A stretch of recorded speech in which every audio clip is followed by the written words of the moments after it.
This side अंकुर केशवानी और ये हम सबका पैरा कमांडो चैनल है, जिस पे हम नर्सिंग और पैरामेडिकल के सिलेबस को पढ़ते हैं, जिसमें हम MSN basic anatomy and physiology भी कवर करेंगे। चलिए देखते हैं आज का टॉपिक क्या है हमारे पैरामेडिकल्स के डी स्टूडेंट्स के लिए, जो कि टॉपिक है हेपाटाइटिस। ठीक है, चलिए देखते हैं हेपाटाइटिस होता क्या है। पहले हेपाटाइटिस वो होता है जब इन्फ्लामेशन हो जाता है हमारे लीवर में, तब हेपाटाइटिस कहलाता है। या फिर कोई इंजरी हो जाए, कॉज हो जाए, इन्फेक्शन हो जाए, जिसकी वजह से लीवर डैमेज होता है, तब हम हेपाटाइटिस उसे कहते हैं।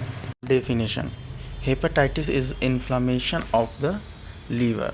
लीवर में इन्फ्लामेशन होने की वजह को हम हेपाटाइटिस कहते हैं। This inflammation can be caused by injury or infection to the liver that causes damage to the liver. जैसे मैंने पहले ही आपको बताया था इंट्रो में ही कि इन्फ्लामेशन या इंजरी या कोई इन्फेक्शन लीवर में अगर होता है, जिससे कोई कॉज होता है हमारे लीवर में, तब हम हेपाटाइटिस उसे कहते हैं। हेपाटाइटिस 5 तरीके के क्लासिफिकेशन में डिवाइड है। जैसे पहला viral hepatitis, bacterial hepatitis, toxic and drug induced hepatitis, alcoholic hepatitis, auto immune hepatitis. ठीक है, इन सब तरीके क्लासिफिकेशन से हमारे लीवर में डैमेज होता है या कोई इन्फेक्शन कॉज होता ज़रूर है, जिससे हम हेपाटाइटिस कहते हैं। अब हम क्लासिफिकेशन को थोड़ा डिटेल में पढ़ेंगे। तो पहले वायरल से शुरू करते हैं। वायरल हेपाटाइटिस ये सबसे कॉमन टाइप का होता है और ये कॉज करता है एक या उससे ज़्यादा वायरसेस से हेपाटाइटिस, जैसे ABCDE, मतलब कि hepatitis A, hepatitis B, hepatitis C, hepatitis D, hepatitis E, इतने तरीके के वायरल हेपाटाइटिस होते हैं। फिर आता है हमारा second, toxic hepatitis. It can be caused by certain poisons, chemicals और सप्लीमेंट्स। ये कुछ पॉइजन्स, केमिकल्स और सप्लीमेंट्स के द्वारा होते हैं।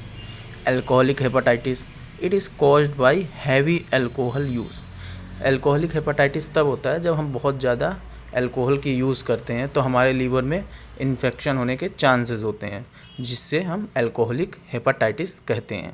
Autoimmune hepatitis. It is a chronic type in which your body's immune system attacks your liver. ये chronic मतलब लंबे समय वाली डिजीज़ है, वायरस है, जो हमारे बॉडी के इम्यून सिस्टम पे अटैक करती है और वो हमारे लीवर पे करती है। ठीक है, the cause could be genetic और इन्वायरमेंटल। ऑटोइम्यून हेपेटाइटिस जो है वो जेनेटिकली या इन्वायरमेंटल आर्टिफिशियली भी होते हैं। देखते हैं रूट, कौन कौन से रूट से या किस टाइप से स्प्रेड होता है viral hepatitis. Hepatitis A and E spread through faecal oral root. Hepatitis A और E जो है वो ओरली या फीकल रूट जो होता है उसके जरिए हमारे बॉडी में इंटर करता है। Hepatitis E can also spread through uncooked bird, deer or shellfish.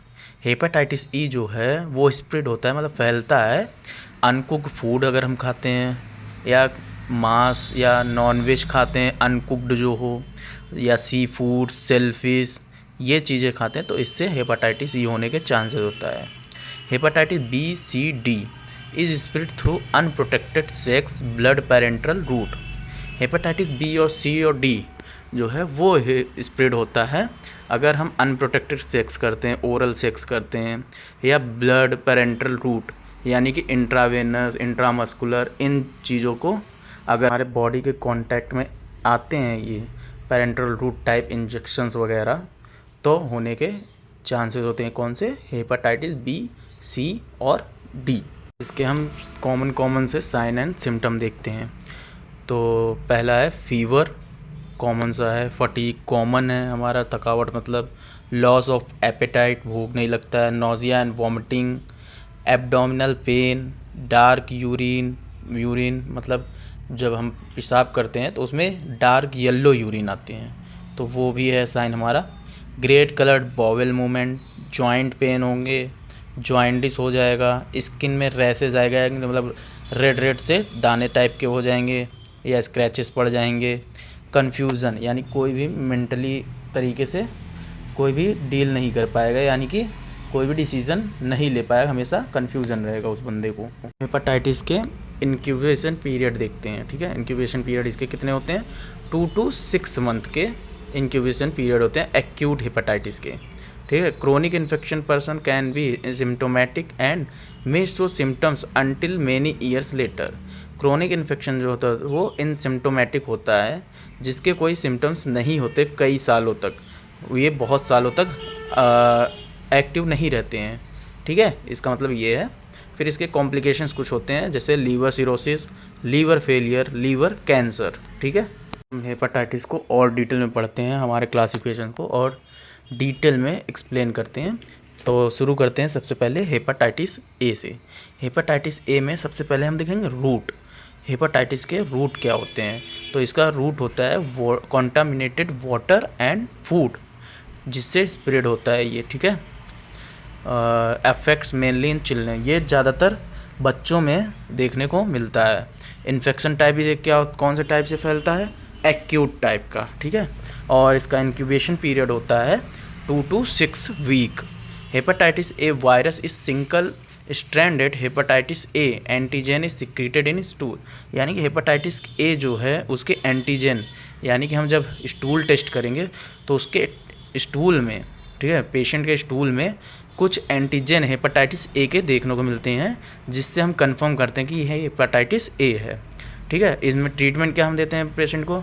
Supportive treatment देंगे और उसे बेड रेस्ट टोटली बोलेंगे, ठीक है। इसमें हैंड और हाइजीन के ख्याल रखना होता है, ठीक है। और इम्यूनिटी इसमें जो है हमारी वीक हो जाती है, जिसको स्ट्रॉन्ग करने की बहुत ज़रूरत होती है। और इसमें डायग्नोस्टिक क्या करते हैं हम? डायग्नोस्टिक टेस्ट इसमें IgM anti-HAV कराते हैं, ठीक है। और antibodies blood shows active infection, और ब्लड में हमारे एक्टिव इन्फेक्शन शो करता है हेपेटाइटिस ए में, ठीक है। प्रिवेंशन इसमें क्या करेंगे हम? हेपेटाइटिस ए की वैक्सीन आती है, तो वो वैक्सीन हम लगाएंगे, ठीक है। हम हेपेटाइटिस ई देखते हैं, ठीक है। हेपेटाइटिस ए हमने देख लिया, ई देखते हैं। हेपेटाइटिस ई के रूट क्या होता है? Route of transmission is faecal oral route, can also spread through uncooked pork, deer, shellfish food, ठीक है। यानी कि route of transmission hepatitis E के ओरल और फीकल रूट से होता है, ठीक है। और कुछ जो है अनकुक्ड पॉर्क फूड से, शेलफिश से, सी फूड से होते हैं, ठीक है। और ये जो हेपेटाइटिस ए है ये एज अफेक्ट करता है एडल्ट्स को, यानी कि 50 ईयर्स प्लस पर्सनस को। और ये भी इन्फेक्शन टाइप इसका भी एक्यूट टाइप का है, ठीक है। इसका इंक्यूबेशन पीरियड जो है 2 to 8 वीक का होता है। और हेपेटाइटिस ई भी वायरस है, और ये सिंगल स्ट्रैंडेड RNA वायरस है। इसमें भी जो वायरस हम डिटेक्ट करते हैं वो स्टूल और ब्लड सीरम से करते हैं, ठीक है। इसमें IgG और IgM एंटीबॉडीज़ अपीयर होते हैं हमारे ब्लड में। इसमें ज़्यादातर लोग जो हैं वो रिकवर हो जाते हैं, फुल्ली रिकवर हो जाते हैं वायरस से। इसमें हम रीबावायरम और इंटरफेरॉन जो है इम्यूनो सप्रेशन देते हैं पेशेंट को, जिससे जल्दी रिकवर होता है पेशेंट। अब हम देखते हैं हेपेटाइटिस बी। हेपेटाइटिस बी जो है वो DNA वायरस है, ठीक है। इसका रूट ऑफ इन्फेक्शन जो है ब्लड और बॉडी फ्लूइड होते हैं, जैसे unprotected sex, blood transfusion, IV drug user और पेरेंटल रूट, ठीक है। एक्यूट और क्रोनिक ये दोनों टाइप से पाए जाते हैं। पहले एक्यूट पाया जाएगा, फिर जब बहुत सालों तक एक्टिव ना हो पाए अगर हमारा वायरस हेपेटाइटिस बी, तब वो क्रोनिक कहलाता है।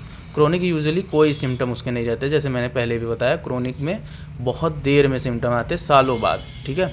इसमें इन्फेंट और चिल्ड्रन दोनों रिस्क पे होते हैं, दोनों पेशेंट कॉज हो सकते हैं दोनों को, ठीक है। Hepatitis B vaccine given soon after birth, birth के बाद ही तुरंत हेपेटाइटिस बी के वैक्सीन लगाए जाते हैं। ट्रीटमेंट हम एंटीवायरल, टेनोफेविर और इंटरफेरॉन ए देते हैं, ठीक है। इसमें जो डोज होती है 2 से 3 डोज लगते हैं हर चौथे पार्ट में, ठीक है। Immunoglobulin after exposure. अब देखते हैं हेपेटाइटिस सी। हेपेटाइटिस सी जो है RNA वायरस होता है, और इसका रूट जो ट्रांसमिशन रूट होता है वो भी सेम बी की तरह होता है, यानी कि बॉडी फ्लूइड और इन्फेक्शन ब्लड से होते हैं, जैसे unprotected sex, blood transfusion, IV drug और पेरेंटल रूट से, जैसे कि हेपेटाइटिस बी में होता था। ये भी एक्यूट प्लस क्रोनिक दोनों तरह होते हैं। इसका इंक्यूबेशन पीरियड जो होता है वो 2 से 3 महीने का होता है। और इसमें diagnostic test anti-HCV blood test कराया जाता है, ठीक है, जिसमें एंटीजन पाए जाते हैं हेपेटाइटिस सी के। इसमें कोई वैक्सीन नहीं अवेलेबल है अभी तक। अब इन फ्यूचर का नहीं कहा जा सकता, बन सकती है। ठीक है। ट्रीटमेंट जो है वो डायरेक्ट एक्ट करता है एंटीवायरल का, जैसे कि सोफाब्रेविर और पेग इंटरफेरॉन अल्फ़ा। ये हम ट्रीटमेंट हेपेटाइटिस सी में देते हैं। देखते हैं हेपेटाइटिस टी। इसमें भी सेम रूट होता है जैसे भी बी और सी में हुआ, फ्लूइड, बॉडी फ्लूइड से और इन्फेक्शियस ब्लड से, जैसे अनप्रोटेक्टेड सेक्स, ब्लड ट्रांसफ्यूज़न और आईवी ड्रग से। इसका इंक्यूबेशन पीरियड क्या होता है? 1 से 4 मंथ का इंक्यूबेशन पीरियड होता है। और इसमें हेपेटाइटिस बी वायरस जो होता है इन्फेक्ट करता है होस्ट को, यानी कि पेशेंट को। ठीक है। और हेपेटाइटिस डी जो है वायरस है वो सीवियर होता है हेपेटाइटिस में, यानी कि सबसे ज़्यादा सीवियर होता है हेपेटाइटिस डी। और ये भी एक्यूट प्लस क्रोनिक होता है, ये को इन्फेक्शन में काम करता है, यानी कि हेपेटाइटिस बी वायरस और हेपेटाइटिस डी वायरस दोनों सेम टाइम पे भी हो सकते हैं। अगर पेशेंट सीवियर हेपेटाइटिस से डायग्नोज्ड है तो उसे सीवियर हो सकता है। Thank you guys, I hope आपको समझ में आया होगा हमारा पढ़ाया हुआ। और आपको अगर कोई डाउट या क्वेरी है तो आप कमेंट बॉक्स में कमेंट कर सकते हैं, या आपको इसमें कोई इम्प्रूव कराना हो जो आपको समझ में नहीं आ रहा हो तो आप कमेंट कर देना, हम उसे इन फ्यूचर इम्प्रूव करने की कोशिश करेंगे। और please like, share and comment, subscribe the channel para commando 01 channel. And ऐसे ही सपोर्ट आप बनाते रहिए, जिससे हम आपके सिलेबस के अकॉर्डिंग वीडियोस आप तक पहुंचाते रहें। और आपको अगर नोट्स या पीडीएफ चाहिए तो आप हमें टेलीग्राम पे फॉलो कर सकते हैं, पैरा कमांडो 01 के नाम से है, या मैं अपने चैनल पे पिन कर दूंगा। और इंस्टाग्राम पे भी हम हैं पैरा कमांडो 01 के ही नाम से।